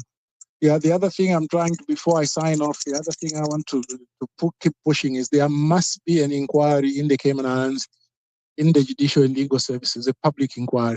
In the BVI, they had an inquiry of the law enforcement agencies, and some things came out of that. But in the BVI, in the Cayman Islands, we need an inquiry into the Judicial and Legal Services. For example, there is a lot of selective prosecution of people right now. Explain that. Explain the selective prosecution of people right now in the Cayman Islands. Just because sometimes I know we can get into just a discourse of discussion, but explain what that means. Yeah. You see, whenever you prosecute people, you must prosecute people on the basis of some very clear and consistent criteria. Okay, very clear and consistent criteria. Let me talk about, you remember the case which Tim Adam had in West Bay? Yeah, with the road and the neighbor and that went on for a while. Yeah. Who owned a piece of land and right of way and all that sort of stuff. Who owned a piece of, exactly. And the person there who was harassing him basically acted, in my view, with impunity. Okay. Meaning? He just, despite the fact that the definitions of the roads were well defined as to what was his and what wasn't his, he was blocking the way and all those things. And to a point where when Tim Adam reported him to the police said, oh, but this is a civil matter, we can't get involved. But then one day there was a small physical altercation where like the two people touched each other a little bit, like one was trying to get away. You know the way like you're trying to pull out your hand and then it swings out and you end up maybe hitting somebody in the ribs or something like that. That alone, they said that Tim Adam had assaulted the other guy. So the other guy had hassled Tim Adam for a long time, and the police kept saying, this is a civil matter. We are not going to do anything about it. But when that little thing happened, they charged Tim and put him through trial, and he spent so much money on a lawyer. And ultimately, okay, the judge said, okay, the case is proven, but we won't record a conviction. And then later on, the judge issued an order, and that other guy ignored the order. Finally, they brought proceedings for contempt, and the judge committed that other person to jail. You know, that person never went to jail? What do you mean? Because the judge committed him, I think, to a week or two jail for contempt So of court. why didn't he go to jail when it was, that's showing a disrespect of the judge's orders. I understand that the people in Northwood said that they had no legal authority to lock him up. What do you mean? Now, I don't know. Make it make sense. Yeah, I can't make it make sense. That was the ruling of a court, order, right? Yeah, it's a ruling of a judge. That was a ruling of the court. That was a ruling of the judge. And I understand that people in Northwood said they couldn't lock him up. Why? Because they had no legal authority. But So what was the ruling of the judge? What do you mean there's no legal authority? That's one thing I never understood. Thanks, Jonathan, for corrected. Mr. Mike Adam, not Tim Adam. Thank you for that, Jonathan. Oh, yes, Tim, yes. Yeah, Tim, Mr. Tim. Mm-hmm. Well, you see, I it's know not a number Tim, of the it's Adams. Mr. Mike. Yeah. Oh, not the other way around? It is Mr. Mike Adam, not Tim. Right, yes. It was Mike, not Tim. Yeah, the former minister. Yeah. Okay. Yeah, so so do you see? And somehow they said, oh no, but you see, we can't lock the person up. Now, then I like my favorite case. A young lady, paralegal, in legal, her son is being charged with some little offense, small offense, actually, it was a possession of a joint. And then she's the one who receives the files, right? She receives the file. And after receiving the file, she goes to her Crown Counsel. Crown Counsel, this is my son. Full disclosure, this is my son. Please, can you just warn him? Please don't prosecute him. It's going to really hurt his life. Okay. After she reports the Crown Counsel, she held on to the file. The 6 months during which the young man should have been charged expired. And then when it became a problem, they charged her. They said that this is a breach of trust. But then, breach of trust? Okay, why didn't you charge the Crown Counsel? Because the Crown Counsel is her supervisor. She went and made full disclosure. She didn't just keep it without mentioning it to anybody. Okay? But they charged her. She had been a paralegal in legal there for 20 years, and they ruined her life. They should have charged the Crown Counsel, or they should have charged both of them. Do you see how selective they were? Yeah. Very selective. Yeah. And then, yeah. And then you had the other case where somebody took some mal from some place and put it in his father's yard. They prosecuted him. And yet, I know of cases, I can't give you the names on radio because this I got through confidential sources. There were some people under the last commissioner of police, not under the current commissioner, the last commissioner of police.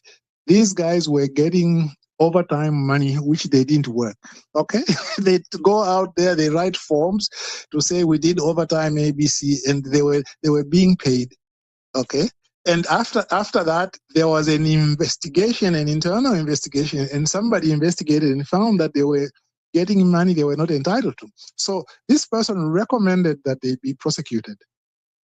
Do you know what the commissioner said? The commissioner said, okay, the case has been proven, but I think let's just make them pay back. Okay? So you are making them pay back for stealing money, but you are prosecuting people for holding a file? You see? You can't do that. Yeah. I also, for example, don't agree that they should have prosecuted Mr. McKeever Bush for two of the things that they prosecuted him for. One was this one, the sexual one. They said, well, you see, he touched some people and so on. Okay, fine. I'm not commenting on what happened, but the people who were witnesses didn't want to pursue the charge. They did not want to pursue the charge. It was being pursued by some other people, and then they had him charged. Then later on, it came out that actually there was somebody else who was pushing the matter, not the actual complainants. Why were they prosecuting him then? Mhm. And then there was the other one where they were fighting for the phone. That one was just a nonsense charge. If I were the police officer, and I'm a former prosecutor, okay, from way, way back, I would have told the lady, this is a 50-50. I'm not quite sure we can charge him, but what we can do is we can give you the video. If you want to pursue a civil case against him, you can pursue it, but we can't charge you.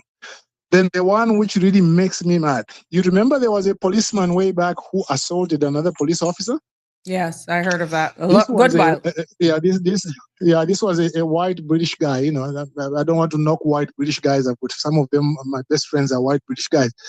But he assaulted somebody. I think the officer was either Caymanian or Jamaican. And it was proven that actually he had assaulted this person. They never prosecuted him. They never disciplined him. All they did was they sent him to the BRAC. They transferred him to the BRAC. And this person now was forced to now bring a civil case at great expense in the court. And in the court, he won the case. But you know what the court said? The court said, okay, yes, he won the case, but you see the problem in the police, the disciplinary rules are not very good and they are weak. They need to be strengthened and this and that, which is total nonsense. What do you mean strengthened? You assault somebody else. Even without disciplinary rules, you can charge him with assault. It's simple and straightforward. Do you see? Mm-hmm. So this is a problem. And then there's another case I'm aware of. I think I mentioned it to you last time. A lawyer stole from a Caymanian lawyer more than $100,000. A lawyer, happened to be again another white British lawyer, stole from his Caymanian partner in a law firm more than $100,000. And she reported him to the police. The police refused to charge him. They refused to charge him, and she followed and followed up and followed up and followed up. They refused to charge him. That man now has got status and is still practicing. There is also another lawyer who falsified documents, company law documents for an American client. He was caught red-handed. He falsified the documents. He was never prosecuted, and he was never even disciplined by the bar or by the Chief Justice. So all these things keep taking place, and we need to deal with them now. In my own case, for example, the one about stalking, what has happened is that I filed a charge against this particular person who was saying that I was stalking her because she was the one stalking me initially. And you know what the police in the last couple of days said to me? They said, well, we can't charge her because this is really just a dispute about the strata. You know, it's a civil matter. I don't think that we can charge anybody. But why didn't they tell her the same thing? When she went to want to have me charged, they charged me and issued a stop order to say if I come to Cayman, I should be arrested. Why didn't they tell her that it was a strata matter? You see, the same matter can't be civil if it is me complaining, and then it is criminal when it is the other side complaining, when it is the same sides of the same coin. You mentioned that. That is what I'm talking about when I talk about a selective thing. And these are things which can be sorted out, one, by accountability. You have a manual for prosecutions, how prosecutors are going to be guided. There must be a discussion of prosecutorial principles and applications. These must be discussed by members of the Legislative Assembly. We must look at the possibility of the appointment of some of these positions like Attorney General, Solicitor General, DPP, some judges, that they should be subject to the approval of the Legislative Assembly, the people's representative. There is a lot that needs to be done. The doctors express issue where members of the government were deliberately trying to hurt a private business. I don't know what has happened with that. I've heard some rumors that they've been compensated, but I don't know how true that is. But that is a matter in which I think somebody in government must have been fired. You know, I stick a pin one little bit. Denver makes a very, very important point here. Denver Douglas said, I'd still like to know how one can stalk another when they're not in the same country. well, thanks very much for that question. You know, how you stalk another when you're in the same country and you have never communicated with the other person for 7 months. I last communicated with the person in May 2025 in May. And even then, it was when we were having this back and forth about the strata fees. But once she sold her apartment and she left, she had no reason to contact me. I had no reason to contact her. 7 months.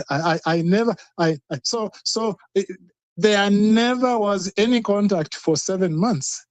So how do you tell me that I was stalking somebody? If anything, she's the one who was talking. You see, if I come to you, Sabrina, and that I keep sending you bills which you don't owe, I send you bills which you don't owe. That is stalking, because once I tell you, okay, look, I don't owe these bills until they are ordered by the court, but you keep sending them. You are deliberately doing that. You are trying to annoy me. And that comes within the definition of harassment under Section 88A and 88B of the Penal Code, okay? But the judge decided that he didn't want to have a look at that. I mean, you know, this judge, I will complain against him to the Judicial and Legal Service Commission. You know, the latest thing that happened, I asked him, I said, okay, look, you didn't keep a record, audio, video, handwritten copy, typed. You didn't do that. And because you didn't do that, the proceedings are null and void. But then I asked him, I said, can you give me the judge's notes? Because the judges are supposed to, if they want to, they can make some short notes of pertinent points in a case. I asked him for the judge's notes. For about 2 weeks, he wasn't responding. Eventually, he responded about 2 days ago. And he gave me a 4-page summary of notes. Okay? Now, those notes, they are not signed. There is no stamp on them, nothing. So I sent it back to him. I said, you must be very incompetent. And I said that to him, okay? I said, you are very incompetent, because how can you give me something which is not authenticated? And secondly, I don't think these are judges' notes. I think you have recreated these notes. When you recreate notes, they are not judges' notes. And I also told him, I said, look, you told me you don't have a recording. I think you have the recording, because I think these notes, you have recreated them from the recording, because there's no way you could have made these notes in court, because we were going at a very fast pace. There's no way you could have made these notes, you know. So, I mean, this is just total rubbish. And these are the people who the ombudsman had found them guilty of deleting records which had been requested, and she ordered them that they should work out a policy between them and National Archives, work out a policy to ensure that things are properly recorded and they are not being deleted. And yet, that order was made early last year. It seems that they haven't made any adjustments. Again, they are just having hearings without any proper recording. Mr. I mean, there's a lot that needs to be. Yeah, go ahead. Sorry, I didn't finish up. I want to ask a question. There's a lot that needs to be done in the Cayman Islands. What I would ask is the politicians need to get involved with holding the judicial and legal services accountable. They are leaving that out. Yeah. Anyway, that's what I think. Repeat that again so that can stick. I think that the politicians, the government, they must get more involved in ensuring that the judicial and legal services in the Cayman Islands are held accountable. In other words, the judges, the DPP, Solicitor General, Attorney General, that they are held accountable. And how to do that is, one, there is need to amend certain legislation to make it more effective. That's one. And two, when reports come from these institutions to Parliament, there should be greater discussion of them. I know you did mention some time back that some of the problem is that the reports come very late. But I think they should work on the system to ensure that the reports come early and that there are real discussions regarding what is in those reports. So that's what I think. I know you're very learned. You're in an industry of the judiciary. I'm hearing subtly, but again, this is elevating talk, and we're all about civics, right? You mentioned something about, and we said we can have a total show on this, about freedom of speech and all of that sort of stuff. But it goes back to the 5 estates. And you know I'm going there. The third estate, and for those persons who, over time, this goes back as far as before my time, medieval. I mean, please correct me if I'm wrong.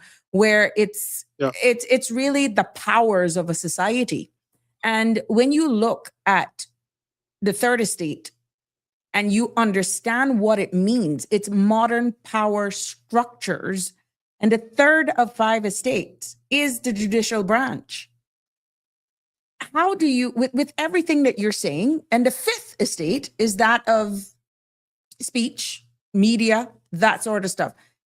Where do you put all of this in what you're seeing geopolitically, what you're personally enduring, and then the first of all of the 5 estates, and just for the sake of those who don't really understand what I'm saying, right? The first estate, and I had to pull it up because I didn't remember the order, is the executive branches, right?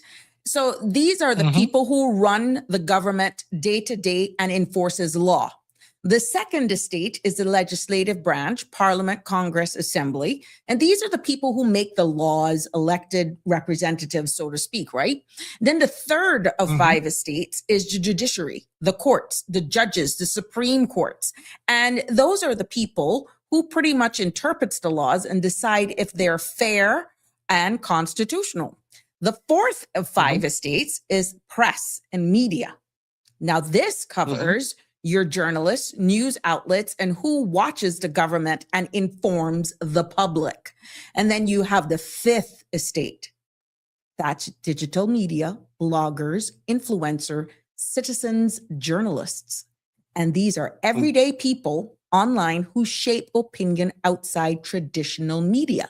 Now, if this is the pretty much the categories of power and influence in a society that goes back to medieval days and has now been over time, the concept has evolved into how we operate. What you're describing is that people need to be able to identify these things in order to know how much power they have. Yes, and in these days, when just about anybody can go to the net on and put on social media certain views, we need to recognize how much power we have. Now, it's a double-edged sword in that, if you misuse your freedom of speech, you got to be careful. You got to be careful. But at the end of the day, without even understanding all the legalities of it, if you are just being honest, you should be all right. Don't say something about somebody if you are not sure about it. Right. Okay. I love a friend of mine in Cayman who loves to say that I'll give this to you as cheaply as I got it. Yeah. because by that they're saying, well, look, I can't vouch for this, but I've got it. But I'll give it to you. You make of it what you will. And so it is very important for us to be able to communicate. I'll tell you one of the things that I was discussing with a friend of mine in Cayman this week. In Bermuda, they have what is called a civil justice advisory group or advocacy group, civil justice advocacy group. This is a group of people, mostly non-lawyers, who try to fight the sorts of fights like the ones I've been trying to fight. These are the guys who one time they had a number of cases which they took to the Court of Appeal, and then they wanted to take them to the Privy Council. And then they asked the Court of Appeal, can you give us a recording of, the proceedings in the Court of Appeal?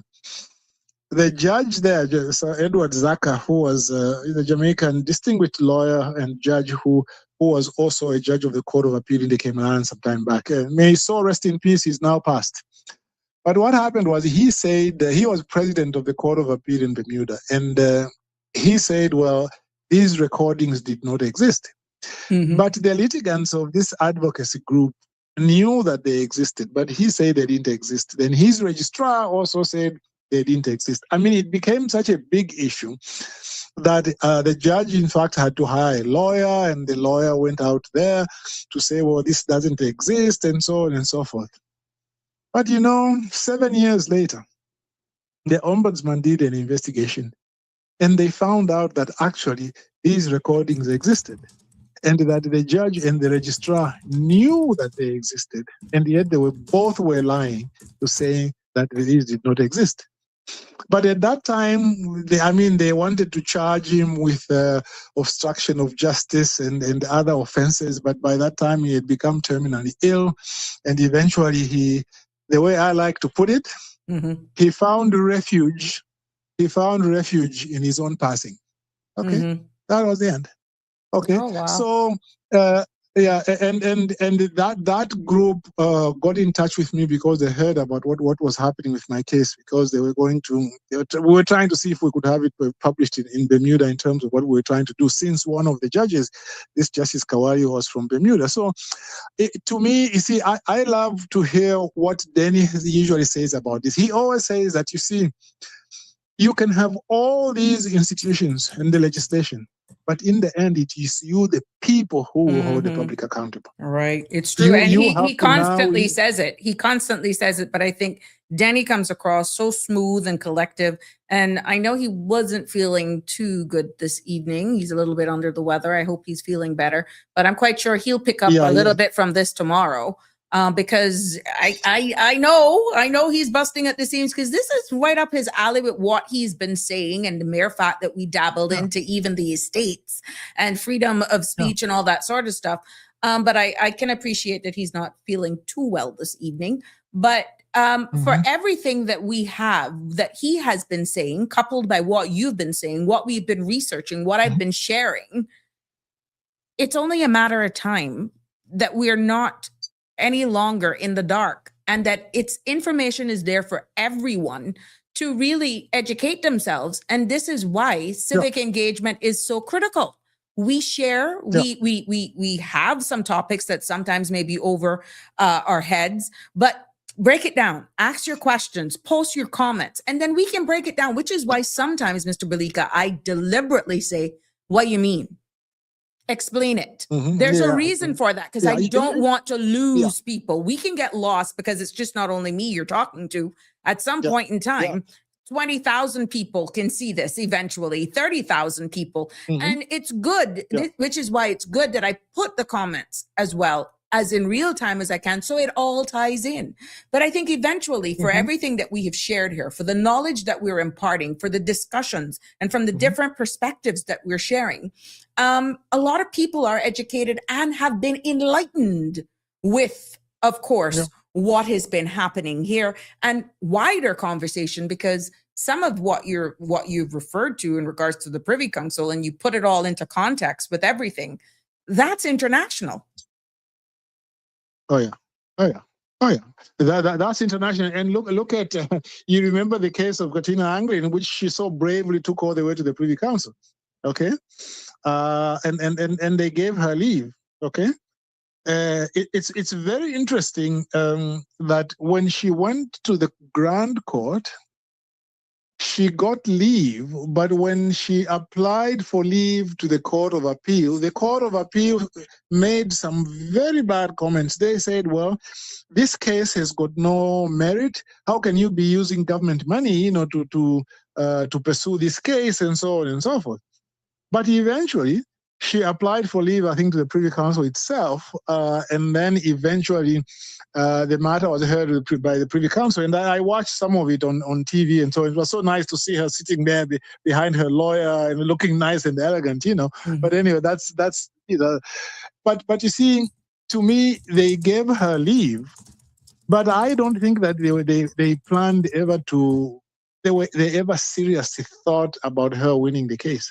I think they just took it because they wanted to emphasize the power of the crown. That's why I think they took it. You see, that's why sometimes you will find sometimes you've got a very good case and then they don't give you leave. Right. And then you say, but how come they don't give me leave? But then you find another case which might be a little bit more challenging, but they give you leave. It's because they want to emphasize the power of the crown. I mean, to be fair, that case was always going to be very difficult for Katina to win. I mean, we did discuss a little bit online with her, with some of the stuff that she was doing and so on. And I think she's a big role model for Cayman, and I think she was brave to take it there.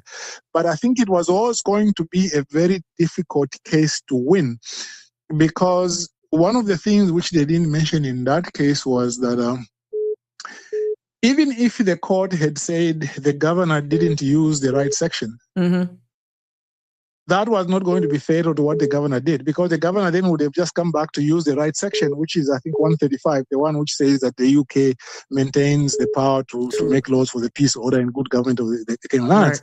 Right. And usually judges are very slow to give a judgment which will be academic. In other words, we can give you this, but it will be good for you for 10, 15 days, and then they will do it the right way. Okay? In fact, in some countries, they have a provision in the Interpretation Act which says that all things shall be deemed to be made under all the powers thereunto enabling, whether or not they are expressed to be made under a particular power or powers. In a nutshell, if you make a regulation you say, I hereby make this regulation under Regulation 7, the powers I have under Regulation 7. And actually, the powers are not in Regulation 7, but they are in Regulation 10. The court is not going to say that your regulations are invalid. It will say, no. So long as there is a power to make it under Section 10, they are valid. You just made a mistake, like you cited the wrong section, you see? Mr. So Belika, those kinds of cases are... There's a question that was asked, is the case public? If so, what's the name of the case, if you don't mind? And that case that they're asking about, Harry Brandon, is yours. Which case, mine? Yours, yeah. Oh, the one that's in the Court of Appeal. It'll be my name, Simamba, Simamba, versus Judicial and Legal Service Commission. Okay. So maybe you can pop that in. Yeah. But we're down to 6:56. We got to go. This has been very good. He says, thank you so much. Well, thanks very much. And I'll send you the details so that, you can maybe display it later on for anybody who wants to follow it, give you the numbers and so on. Yeah, you can otherwise, thanks, Sabrina. Sure. Yeah, I'll let you go so that you can wind up. Oh, wow. It's been a lot to unpack. I even got a caller, and unless this caller can do it in a minute, maybe this could be a segue into tomorrow. Let's see what he has to say. Thank you. Thank you. Have a good evening. Share with me your email too. They're asking for your email, Mr. Belika. There we go. Let's see if we can get this caller back, but it's just pretty much a minute. I hope we can do a minute. Oof. Let's see. Can he do it in a minute?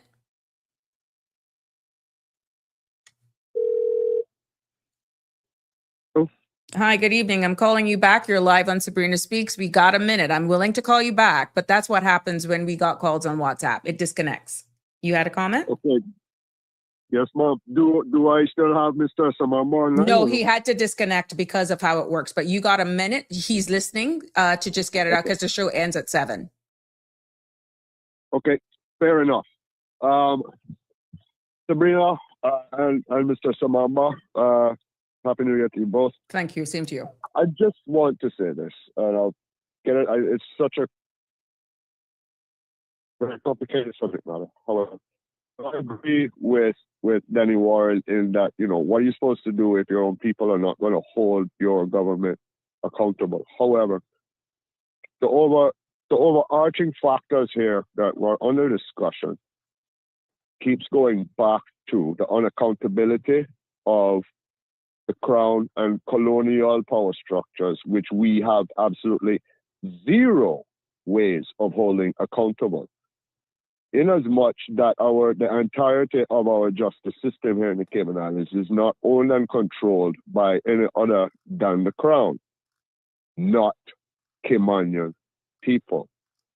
And that is a salient point, even though it may be something which is uncomfortable for people to actually come forth and realize. If we in Cayman ever hope to see any kind of progress or good things start to happen, we have to grab that bull by the horns. So my point is simply this. To Mr. Dennis' point, yes, you're right, sir.